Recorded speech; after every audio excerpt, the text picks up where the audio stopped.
The Pussycat Dolls, right, were a created entity. 7 ladies signed the very first 360 deal that ever existed, which basically made them employees of the entity because they gave the recording contract to Robin Anton, who created the group, and then Jimmy Iovine got the other half. So that meant for the entire duration of that group, those ladies got very little royalties, very little performance rights, and a salary, right? So there's certain things, there's certain language that illustrates a 360 deal to you. Look at the language of the work for hire agreement.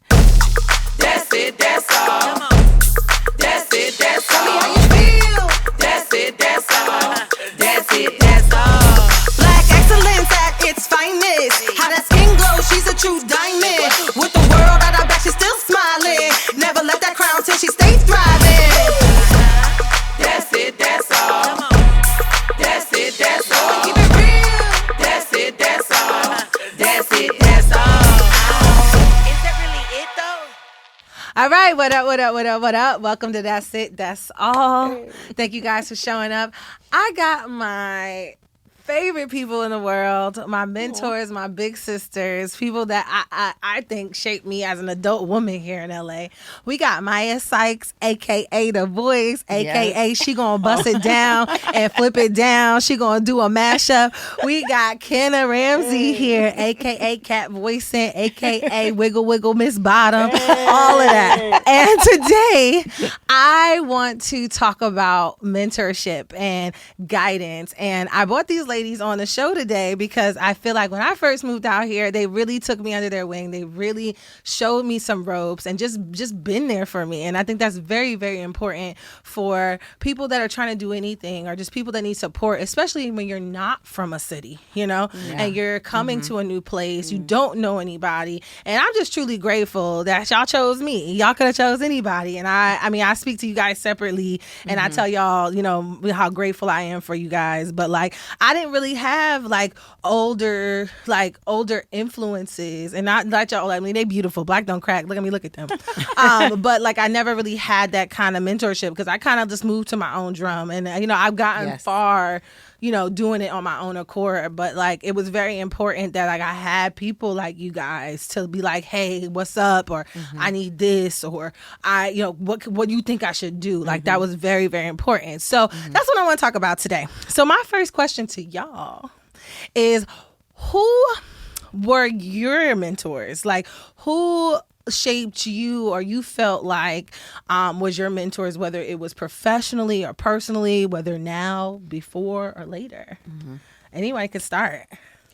You know, I grew up here. I'm from LA, and I feel grateful in that. So I never really had to acclimate to being here or being in the industry or any of that.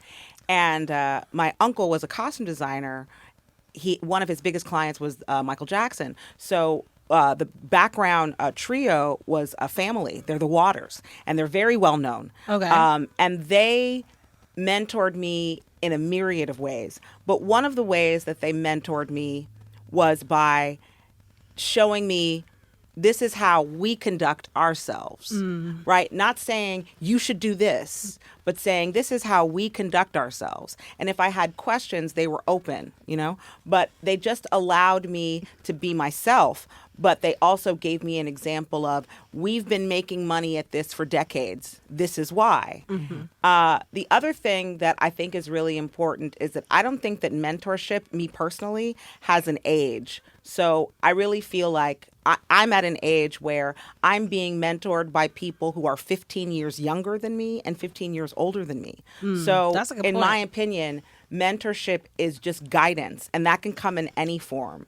I think it's advantageous to look for somebody who is an older mentor than you and a younger mentor, because both realms present different information because they can process information in a way that it's you like can't. bridging a gap. Exactly. Yeah. So, but I think that for me, the biggest influence was the Waters, and I credit them to this day.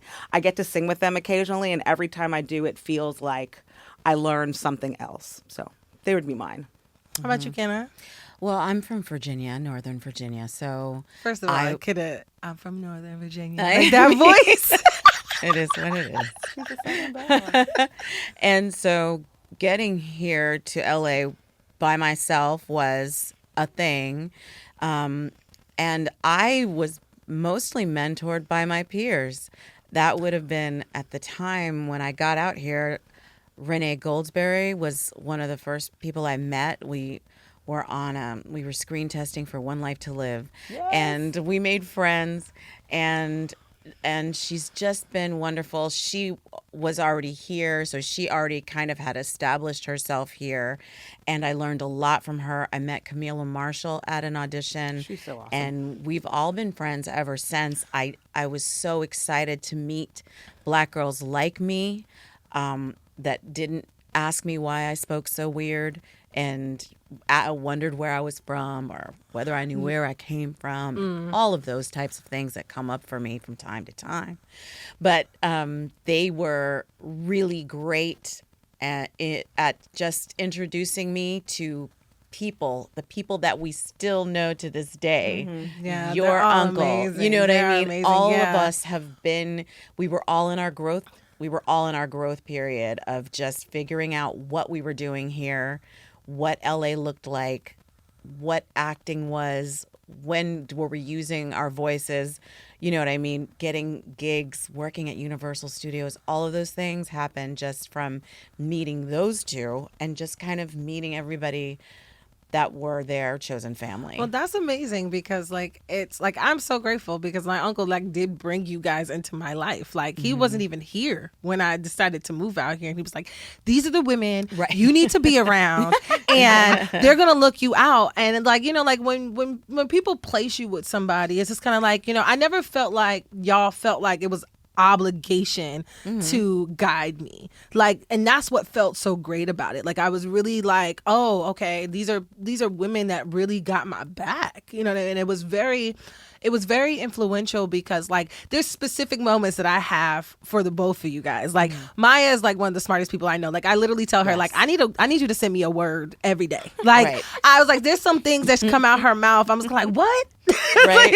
What? Get your Send me the dictionary. word. I need the dictionary. And Kenna, you just make me laugh so much. And I remember coming from I was dealing with, there was a time when I was dealing with an ex and I was I gotta move or whatever. You didn't hesitate to always oh, I got this back room. We got a lot of cats in the back, but you can come here. You can come here. And it was I was even though I'm a person that's very very independent, no, I gotta figure this out. I appreciate it. I'm glad that it's there, but I'm not a person that's just gonna use it just to use it.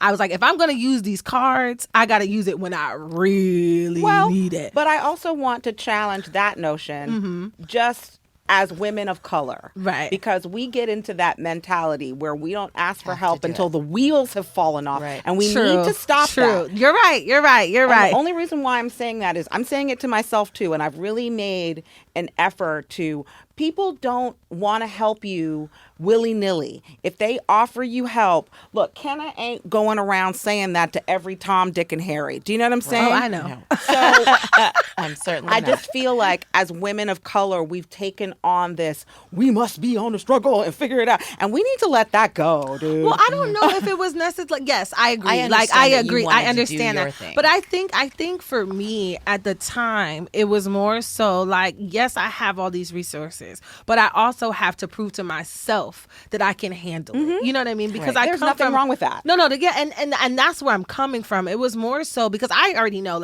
I don't like to ask for help for shit. I don't like it, and I'll be in my room I could have asked somebody. You know what I mean? So I do know that like you said, we definitely have to get out of that mode. We don't have to wait until the wheels fall off to actually ask for help. But I think that it's that struggle between really trying to prove something to yourself and really igniting what your abilities are, because when you do fall back on, you're used to I haven't lived a crazy hard life, you know what I mean? Life has been pretty good for me. I went to land on your college, feet, for sure. right? You know what I mean? It's always been pretty good for me. So it's just kind of for me being out here, new clean slate, don't know anybody. Also being that the fact I am around a lot of my uncle's friends, there's also deciphering who wants to get to know me, you know what I mean, outside of that. When you told me that, because she said that she noticed that some of Ty's friends would befriend her because really they wanted to be friends with Ty. And I just thought that was so,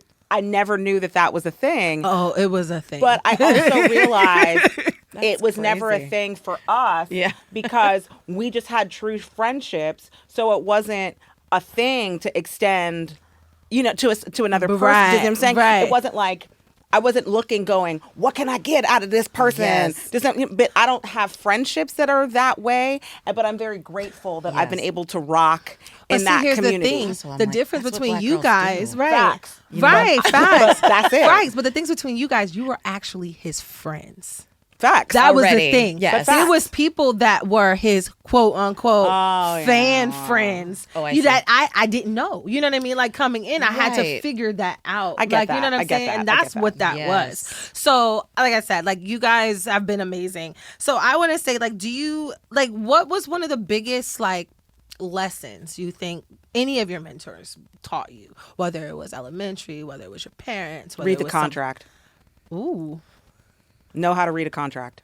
Did That's it, like, advice did you I ever get got. burned from that at one point? Yes. And I didn't know the right language or the right things to ask. One of the best classes I took in college actually was a law class. It was contract law.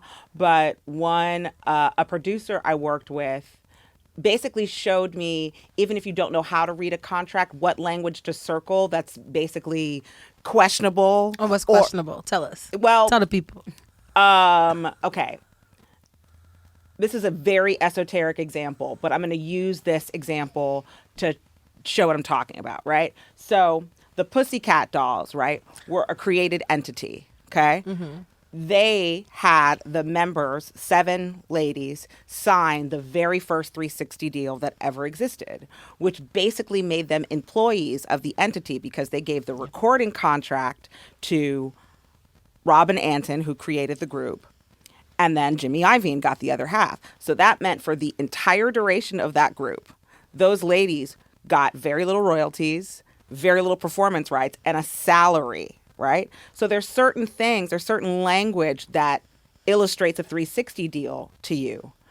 Learning percentages, how much record, especially if you're signed to a major label deal, or even you have performance royalties attached to a major label deal. Now they can take part of your touring, they can take part of your merchandise, they can take all these little entities. And if you're a singer for hire, right, and you sing something for hire, and you haven't signed a certain kind of contract, right, they can sell what you've done, and legally they don't have the right to pay you if that song blows up if you've signed a certain kind of contract. So if you sign a work for hire agreement, for example, right? Mm-hmm. Look at the language of the work for hire agreement. Does it say things like in perpetuity? Does it say things like blanket ship cost? Does it say things like buyout? See what I'm saying? These are certain words And to this look is why for. you gotta talk to people, y'all. This is why you gotta talk to people. This is what I'm saying, because this knowledge is important. It's very important. So your biggest takeaway was read your contract. But not So only that's read your contract, because a contract is something a lawyer, really has to get into. That's why Right. they're 500 to 7 something an hour. But if you look at parts of the contract and you're like, I don't understand this, I don't understand that. That word is funky to me. That word is funky to me. And then you go and you get the advice of a lawyer. If you've redlined certain parts, that's what that's called, basically. And you said, I don't really understand the majority of this contract, but what I'm redlining here are these, and these points. You saved a billable hour for a legal fee, right? Okay. And it's even worth it to take it to a good lawyer and pay the, you can usually find a good lawyer for around $325. It's worth it because you don't know if that song gets licensed and you're now out $30,000. You see what I'm saying? And there's little things like this. When I was working with Postmodern Jukebox, they had a clause, and I'm not trying to throw shade at them. I'm just saying what I'm saying, okay? They had a clause that That's all. that's it, and that is all. But they had a clause where they either paid you, if you were the artist singing the song, Yes. they paid you $150 or they gave you 10% of the royalties. Kids that had no money at all took the $150 and screwed themselves Yes. out of royalties. One girl in particular, I know, because she was really broke when she did it, right? Her video went on to sell 5 million have 5 million copies. Even them on tour, I still get royalties because I'm on 4 of their records because I knew better and I knew to look at the contract. That's so shady. How about you, Kenna? What was one of your biggest takeaways? Listen, I hate to go just into touchy-feely, but gratitude. Being Good grateful. not looking for more in the moment when I'm having an amazing experience, that I'm like, what's around the corner? Just I try to be grateful for these awesome opportunities that I get that come to me because of my history of work, because of my relationships. And I just try to say thank you for what's happening right now and not be tripping about what I haven't gotten to yet. That thing Or that what's I next. keep missing. Yes. And I just want to keep checking in with myself, because I remember when I was crying during a workshop while I was singing at the piano, doing this music. Lilias White was standing next to me. I'm sure she doesn't remember this experience, but See, my mentors, they got people. They know yeah. people. And I was singing this song, and just tears were coming down my face because I knew that my rent was due. And I didn't know how I was going to pay it. I didn't know how I was going to do that. And she stopped. She was like, "What's going on, baby?" And I was like, I'm having a hard. And she told me, she's like, "Tomorrow I want you to wake up early, like before the sun rises, and I want you to go to the beach, and I want you to go ahead and shout it out into the ocean and give it up to the mother." That's is Lilias. what she said. That's Lilias all day. That is Lilias, Miss Lilias White all yes, day. ma'am, is what I said. And I did that. And for what it's worth, what I gained of that moment of just being by myself pretty much on the beach in Los Angeles, where I was new and didn't really know how to get my, pay to eat, my little government job or whatever you want to call it, that job that helps you keep your roof while you're hustling for the afloat job. the other stuff. Yeah. I just kind of surrendered to the fact that this is the life that I chose, or chose me, and that it's going to be kind of up and down. It's going to be It's funny that you unpredictable. say chose you, because like when I moved out here, I just moved because I was like, I'm done with Jersey, the blizzard of 2014. I'm done shoveling snow. That's a lot. That is weak. I want to choose into snow. And if I'm around snow, I want to be in a jacuzzi and there's snow. I got me a nice little fur hat. Like, that's what I was like, if I'm going to do snow, that's how I want to I do want it. there to be a lodge. Right. I want to Yes. do it. And then I came out here, and I've always been in the arts. Like, I've always been in art schools, but like I went to school for broadcast journalism. Like, I wanted to be anchor. And I realized that, like, first of all, either somebody got to die or retire. That's going to take a long time. Or, you know what I mean? Like, and then also too, it's like dangerous. I don't want to be bombs over Baghdad. I don't want to be there. Like, that's just not where I want to be. So I came here, and just like, being in choirs and stuff like that, I was just singing around just like for fun. And then like people was just like just hiring me for stuff. I was like, oh, I can get paid to do this. I can get paid. Because at first it was fun. I was like, wait a minute, maybe I should take it a little bit more seriously. Like, this is maybe moving me. And I realized like this is kind of where my life was always taking me, because outside of my major, my building, and I took all my curriculum was in the same theater department. So like I was in the theater department so much in college that people thought that's what my major was. And I was like, no. Wow. And I remember being in this play, and everybody's going like, yeah, I'm this, I'm voice, I'm this, I'm this. I'm like, yeah, I'm communications. And they're like, what?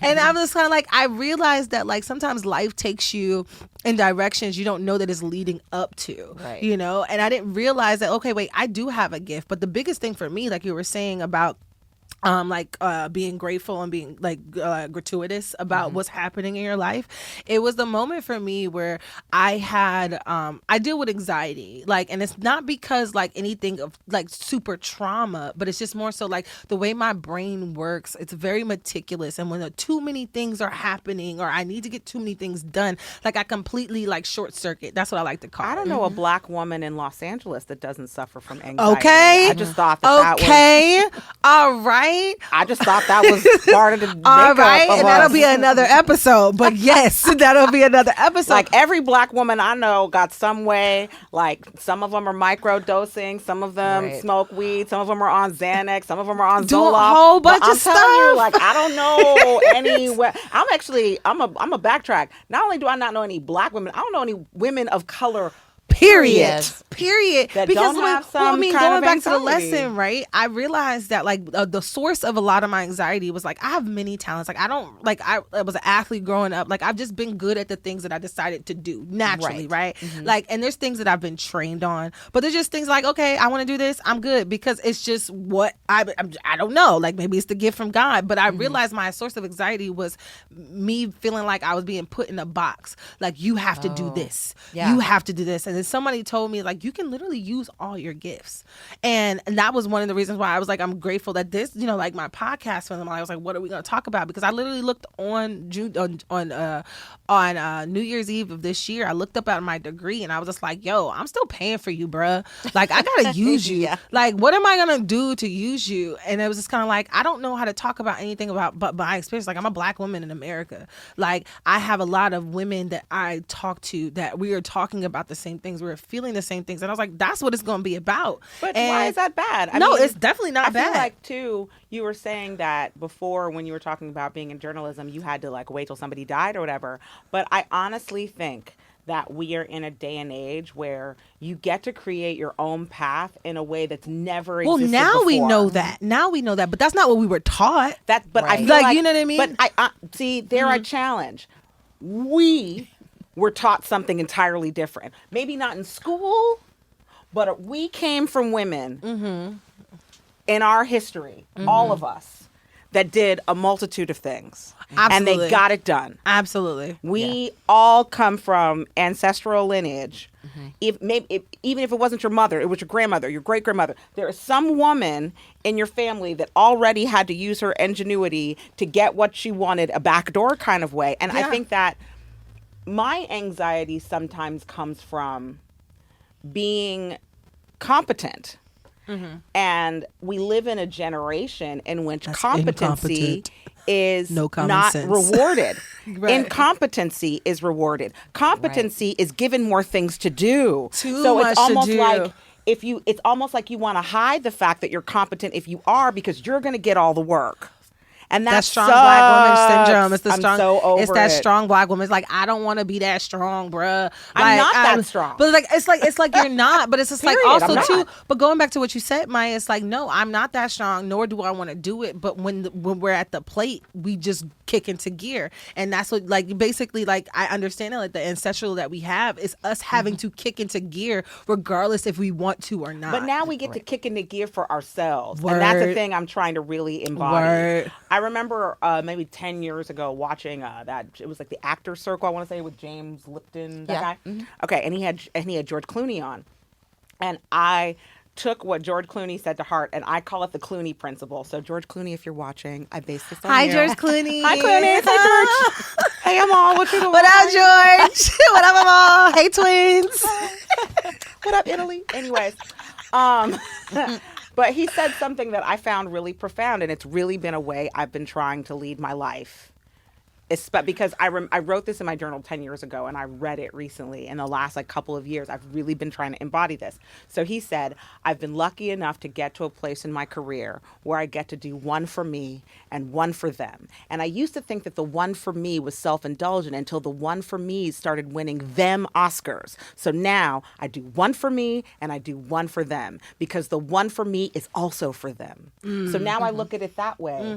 I don't mind doing the corporate things or the background things or whatever, but now I have It's to that take yin those and yang. resources and I have to allocate time to it. So now I take it like a job. Like I allocate time, and when people are like, "Oh, well, can you move this?" I'm like, "No, I'm busy." Well, I'm gonna cut you off there. Speaking of time, that would be my next question. How do you determine who you want to give time to, who you want to actually be like, you know what? I don't want to say the word worth it, because I feel like everyone's Right. worth it. But how do you decide okay, this person is enough for me to be like, I want to help you? Because there are people we like, nah, I ain't trying to, I don't even want that energy. So how do you even determine if somebody says, hey, hey Maiya, can you help me? I feel like it is too. It's fine, you can do it. Kenna, Maiya, can you help me? Or if there's somebody that isn't asking to help, and you just decide this is a person that I feel like I am need me. constantly nosy. I am constantly busybodying and people going, do you know that you have this and that? You know what I mean? It's the person that's already doing it that's the most exciting to me, that I feel like I have something to give that will expand what they're already doing. For instance, I'm going to tell this story quickly. I was watching the news during the pandemic when we were on lockdown, and I saw this news program, and basically it was Brad, who is now a friend, who was doing Zoom nighttime bedtime stories, and it was called Bedtime Stories Read by Black Men. And he just wanted the kids. Is that the one that my uncle did? Yes. Okay. He just wanted kids to see Black men in a light of regular old dads, regular old men that were just reading stories. Yes. And this is how we all look, and we all look different, and we're all not a problem. You know what I mean? He wanted to just normalize regular old reading a story at bedtime. And I loved it so much. I was watching the news. I was like, I want to have a Black man read me a story at bedtime. Yes. So I tried to sign up, and I was having some trouble. And I just DM'd him on Instagram, and I was like, I want to watch this. Why is it so challenging? What do you need? And he was like, I have a practice. He has a whole therapy practice. And he was just trying to do this. Where because is it? It's on online. Okay. You know what I mean? But one gift group, he was like, I don't know what I'm doing. I'm reading the stories. I'm the Black man reading the stories. And I was like, do you need some Black men? Do you need some Black men? Do you need some Black men? Because I know some outstanding Black men that would love to do this. And he has expanded, you know, he talks to me. We talk all the time. He's included me. He's given me shares. And it's so...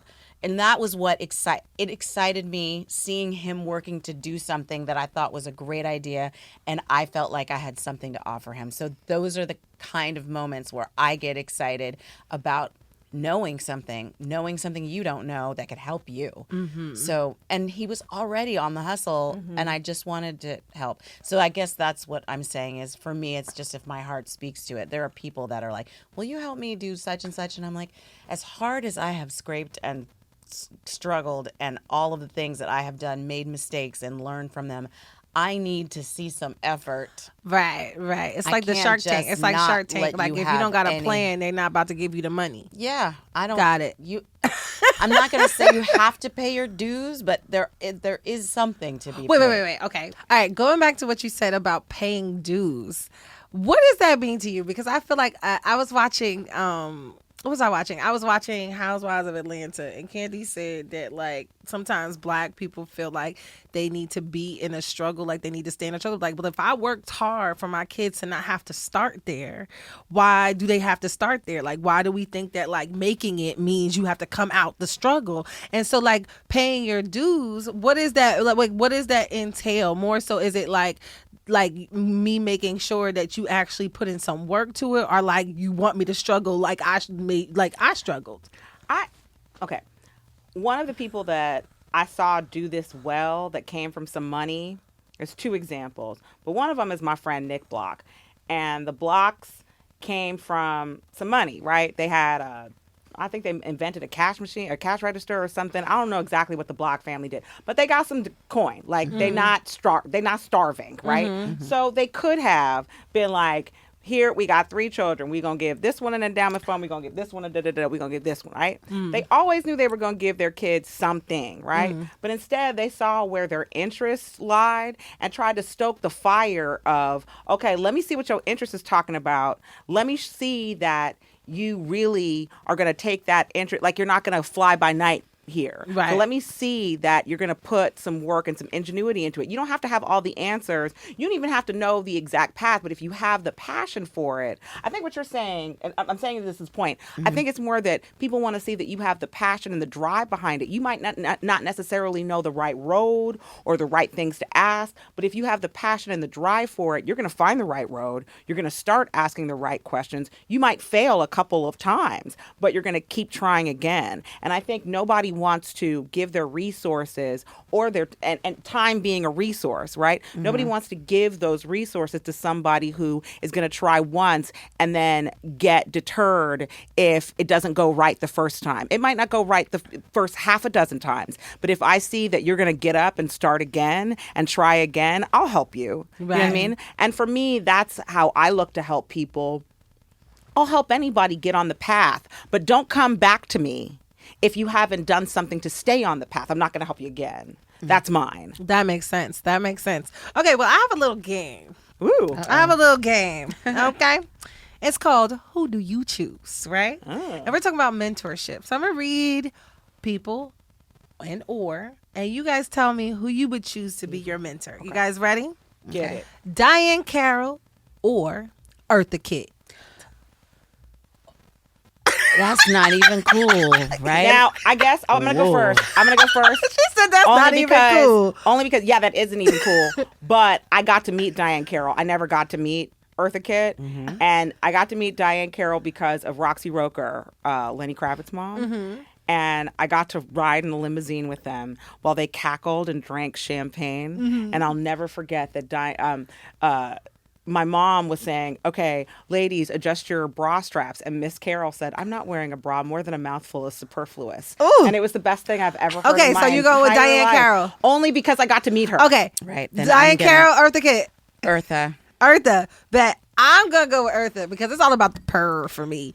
Like, it's all, and don't get me wrong, Diahann Carroll is my heart. Yes. But, like, it was something about Eartha Kitt and her sassiness and her, like, unapologetic. She was like, a rebel. She was a rebel. And I feel like, you know, Diahann Carroll was one of those women, like, yeah, she's bad, she's stable, she's an icon, but she also fell in that mold of like no, she didn't. But I mean, from the viewers, no, like what she we didn't. knew, what you knew personally, and what we saw from the outside, and that's kind of why I'm picking her. Okay, because she, to her credit, right now, Eartha Kitt came through a lot of dysfunction, right, to live. Right. So did Diahann Carroll, but you didn't see it. And one of the things that I really admire is that Diahann Carroll's struggle didn't show, and she was able. And she was flawless. Able to elevate past her struggle, so nobody focused on it. Okay, next. Beyonce or Rihanna? Rihanna. I want to say Rihanna as well. I mean, I love But that's Beyonce. another hard one. That's another really hard one. I mean, this is the game. Yeah. But I want to get that billionaire life. So you said Rihanna? I'm going to go with Rihanna too. I'm going to go with Rihanna. Don't get me wrong. Beehive all day. All day. However, I feel like Rihanna, she has a story. Like, you know what I mean? Not saying that the Beyonce doesn't, but there's a different kind of story that that I think Rihanna portrays, and it's the I don't give a fuck. That attitude is just like, she's like, I don't care. Like, you know what I mean? Like, Beyonce's a very polished, like, she is made for the business, and she works so hard. And she works so hard, but it's like Build a Bear almost. Like, she was seriously, and it's not taking from anything, but like literally, she was in a system of building to what she was in. Rihanna was like, I'm here. I'm from Barbados. We gonna make this. I'm coming from another country, and I still a billionaire. Like, who did that? Like, who does that? Okay, so next, Florida Evans or Winona? What's her name? What's the Willona? That's I said Winona. I wrote it down wrong, but Willona. Oh. I mean, I loved Willona coming in with just pearls all the time, and a hair flip. And I'm pretty sure she was single. And I feel like, you know, her essence and her being was that of a fighter, and somebody who probably was, you know, fighting to keep her own. Okay, Maiya. Yeah, I guess I would go with the same, but I feel like it's because of a lack of knowledge. Like, I didn't grow up with the Flora. I knew those kinds of women, but because I didn't grow up in that kind of household, it's an energy I don't know at all. I'm gonna go with Florida Evans only because it's like not the energy in my household, but like it was the damn for me. Yeah. Like it was like, I'm gonna be this woman. I am going to raise these kids. It's gonna be what it's gonna be, and it was a strength that I think she had. And you know, Willona, she was just, you know, she was single. She like she really didn't really get into the story till she got Penny. Let's be real, right? So that's how I would go to it. Okay, so next, Whitney or Shaka Khan? Whitney. Whitney. We didn't even got to talk about that. Yeah. Whitney. I love Shaka. We all do. love Shaka. That's why these are hard. These are thought provoking. And I appreciate that. Shaka knows that she's flawed. She's so self-aware.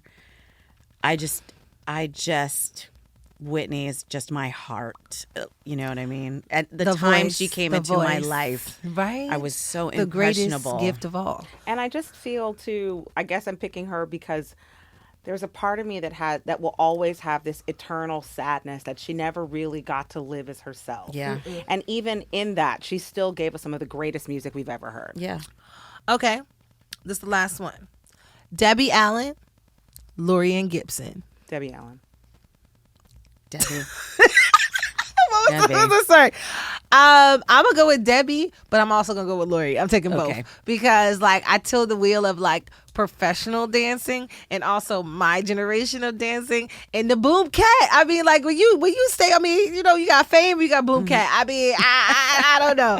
But the last question I'm gonna have before we wrap it up: what advice would you guys give to someone looking for a mentor? I mean, I would have to give that to myself because I'm always looking for a mentor as well. I guess just keep showing up for whatever it is that you're focused on, right? I'm always online reading about it. I'm listening to podcasts. I immerse myself in whatever that is that I'm pursuing, and then the names start to pop up, and and repeat. And reach out. Send an email. You never know. Send a DM. Mm-hmm. Yeah. Slide in the DMs. Yep. Slide in the DMs. I've seen it happen. I've seen slides into the DM end up on my paper at Berkeley. Yeah. And this is the person that showed up. Nice. So I guess one of my favorite inspirational speakers is before Sarah Jakes Robert came up on the scene, right? For me, it was Lisa Nichols. Okay. For me, it was there was nothing that lady wasn't saying that was This is your life. It was literally you. because I got it, and she made it a way Sarah Jakes Robert, she's made preaching a way of more relatability. She's bridged the gap to me between super religious and I'm unaware. I'm Catholic. I'm sorry. Okay.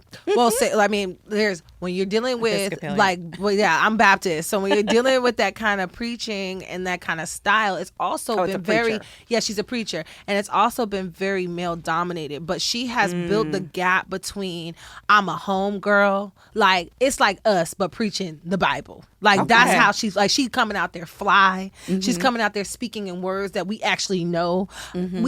Everybody not reading the scripture, but she's gonna make it so whatever. So before she came around, it was Lisa Nichols for me. And it was because when you can relate to another black woman, especially as a young black girl, when you can relate to somebody that is speaking your language. And that's for me the biggest thing about mentorship for me. When I feel like somebody is speaking my language, they're not talking down to me. They're not trying to womansplain or mansplain it to me. They're speaking my language, and the fact that they actually hear where I'm coming from. They're seeing my heart, and they actually can come to me in a sense where I can understand it and also retain it. Because that to me is important. I don't know everything. I'm good at a lot of stuff, but I don't know everything. But people do get fearful for asking people for help because they feel like they are not approachable to be asked for help. Okay. So that's what, I got from this. But I want to thank you ladies for coming. Like I said, guys, these are some of my favorite people. These are some of the women that literally in my adult life has literally been on my line, Kenna, Maiya, what can I do? I've called them crying, laughing, singing. So if any of you guys relate to anything we talked about today, and I'm sure you do, Daz It Daz All. It's about coming together as girls, as women, to even just have a good kiki through shared experiences. So if you have anything that you guys want to talk about, you want to hear us talk about, please comment, share, come be a part of the conversation. Oh, we also want to give a lot of love to Black Girl Magic and the Riesling that we had that was delicious. That we have, it is lovely. We definitely want you guys. We're going to have a bottle on here every day. until you guys call us. There's also a black woman. I found out about them because there's a black Send me a female list. wine group on Facebook, and you should probably Send me a list, I please. think it's like I can recommend Send you. me a list. But let's start doing things like this, where we are taking things that are traditionally highbrow or whatever, but we've been in the game. We highbrow. So exactly. We definitely highbrow. But That's thank it. y'all so That's much. all. And that's it. That's all. Daz It Daz All is written by me, Casey Carnage, and produced by myself and Rick Barrio Dill. Executive producer is Duff Ferguson. Our senior producer is Sabrina Siewert. Associate producer, Bri Coorey. Audio and video engineering and studio facilities provided by S.L.A.P Studios LA, with distribution through our collective for social progress and cultural expression, S.L.A.P the Network.